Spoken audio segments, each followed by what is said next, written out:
आज की वीडियो में हम जानेंगे डीएलएड और बीएड का लर्निंग प्लान कैसे बनाया जाता है, उसका फॉर्मेट क्या होता है, तो उसके बारे में जानेंगे। एक फॉर्मेट है सिंपल, पूरे तरीक़ा से बताएंगे शुरू से लेकर अंत तक। वीडियो में बन रहिए और अगर अच्छा लगे तो लाइक एंड सब्सक्राइब जरूर कीजिए। तो चलिए शुरू करते हैं वीडियो को। वीडियो बहुत इंपॉर्टेंट होने वाला है। तो देख सकते हैं ये अधिगम योजना 1 है दोस्तों, जिसको लर्निंग प्लान 1 कहते हैं। लर्निंग प्लान 1, लर्निंग प्लान 1 कहेंगे इसको। इसमें देखेंगे सबसे पहले हमको सेंचुरी पेपर या फिर किसी भी कॉपी में हमको सबसे पहले प्रशिक्षु का नाम लिखना है। इम्पोर्टेंट, प्रशिक्षु का नाम यानी ट्रेनीज का नाम, जो ट्रेनर है उसका नाम लिखना है। तो नाम में है मोहम्मद अरशद। उसके बाद आपको लिखना है बोर्ड क्रमांक। आपको जो कॉलेज की तरफ से फर्स्ट ईयर में जो बोर्ड क्रमांक मिला है उस बोर्ड क्रमांक को लिखना है।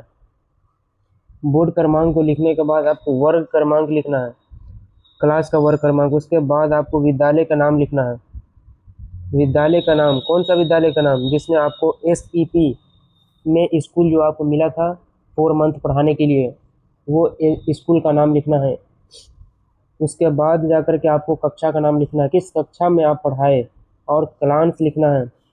क्लास कौन सा क्लास लिया आप। उसके बाद विषय लिखना है, जैसे विषय में पर्यावरण है यहाँ पर। उसके बाद अवधि लिखना है, 45 मिनट का क्लास हुआ। उप प्रकरण लिखना है, उप प्रकरण पत्ता है, और प्रकरण लिखना है पत्ता हूँ मैं हरा। इस प्रकार आप लोग ये इतना फॉर्मेट लिख लीजिएगा, ये बेसिक चीज़ है। उसके बाद आगे चलते हैं दोस्तों। तो आगे मेन पॉइंट यहाँ से अब शुरू होता है मेरा अधिगम योजना लर्निंग प्लान। तो सबसे पहले सामान्य उद्देश्य लिखेंगे। सामान्य उद्देश्य कहने का मतलब होता है कि जो हम लर्निंग प्लान बनाए हैं इसका सामान्य उद्देश्य क्या है। तो उसमें आप कितने भी पॉइंट लिख सकते हैं, 2 3 4 5, मिनिमम 2 लिखना है, मैक्सिमम आप 5 6 लिख सकते हैं। तो हमने दोस्तों मिनिमम 2 पॉइंट लिखा है सामान्य उद्देश्य में। आप देख सकते हैं पर्यावरण के संकल्पनाओं का मूल्यांकन करना, पर्यावरण की रचनाओं का ज्ञान कराना। उसके बाद आप देखेंगे विशिष्ट उद्देश्य। विशिष्ट उद्देश्य में पत्तियों की पहचान कर सकेंगे, पत्तियों के बीच तुलना कर सकेंगे। एक चीज़ आपको ध्यान देना है, इसमें विशिष्ट उद्देश्य में सकेंगे आएगा तब जाकर आपका पॉइंट सही बनेगा। ये एक निशानी है, समझिए कि सेंटेंस के लास्ट में आपका जो वाक्य है, वाक्य के लास्ट में सकेंगे लगेगा, तब जाकर विशिष्ट उद्देश्य पूरा होगा। तो यहाँ तक समझ गए आप दोस्तों। आगे देखेंगे अधिगम प्रतिफल के बारे में।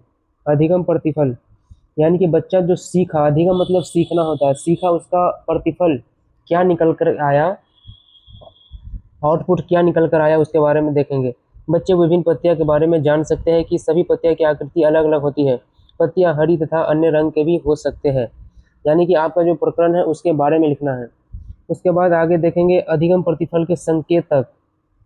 संकेतक इसमें बताना है। बच्चे विभिन्न प्रकार के पत्तियों के विषय में जान सकते हैं। वे पत्तियों में उपस्थित क्लोरोफिल के बारे में, क्लोरोफिल के बारे में जान सकते हैं।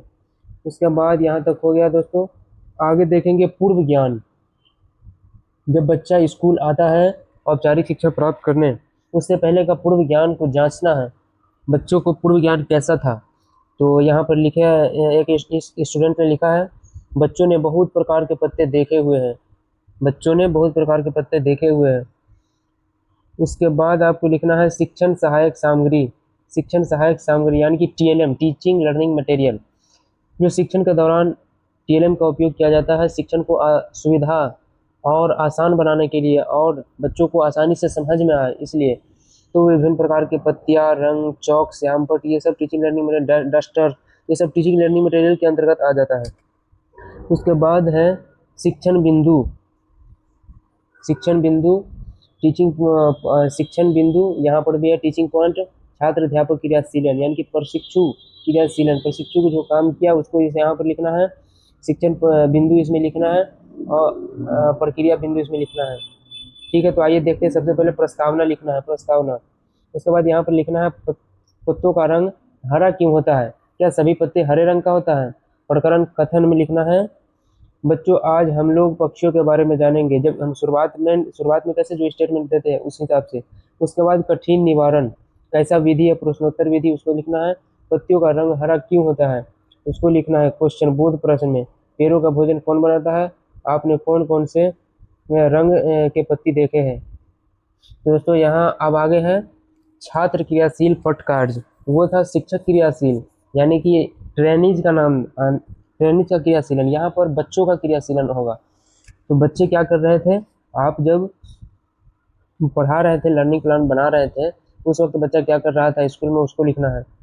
तो सभी बच्चे ध्यानपूर्वक तथा उत्साहपूर्वक सुन रहे थे। बच्चे कोई प्रकार की चीज़ें भी बता रहे थे, कई प्रकार की चीज़ें भी बता रहे थे, जैसे पत्तियों का रंग हरा क्लोरोफिल की वजह से होता है, पत्तियों का रंग हरा क्लोरोफिल की वजह से होता है। उसके बाद आप लोग देखेंगे यहाँ पर है पटकार्य, पटकार्य यानी कि श्याम पटकार्य। बोर्ड पर आपने क्या लिखा, तो सबसे पहले बोर्ड पर दिनांक लिखना होता है, उसके बाद विषय लिखना होता है, उसके बाद प्रकरण लिखना होता है, और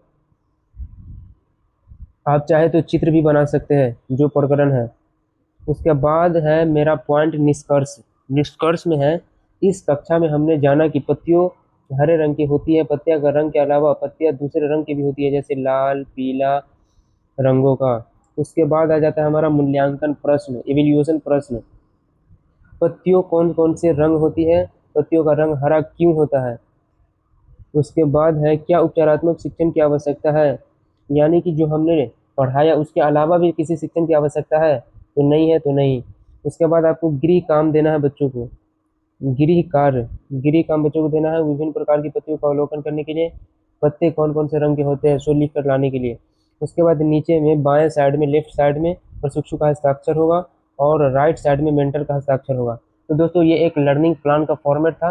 लर्निंग प्लान यहाँ पर एक लर्निंग प्लान समाप्त हुआ। इसी प्रकार आप देखेंगे लर्निंग प्लान 2, इसी प्रकार आपको वो 15 learning plan DElEd second year में बनाकर जमा करना होता है अपने कॉलेज में। तो दोस्तों इस हिसाब से आप लोग बना सकते हैं। तो यहीं पर अब आज के वीडियो आप लोग को समझ में आया होगा। अगर वीडियो अच्छा लगे तो लाइक एंड सब्सक्राइब जरूर करें। तो चलिए दोस्तों, मिलते हैं अगले वीडियो में, तब तक के लिए जय हिंद।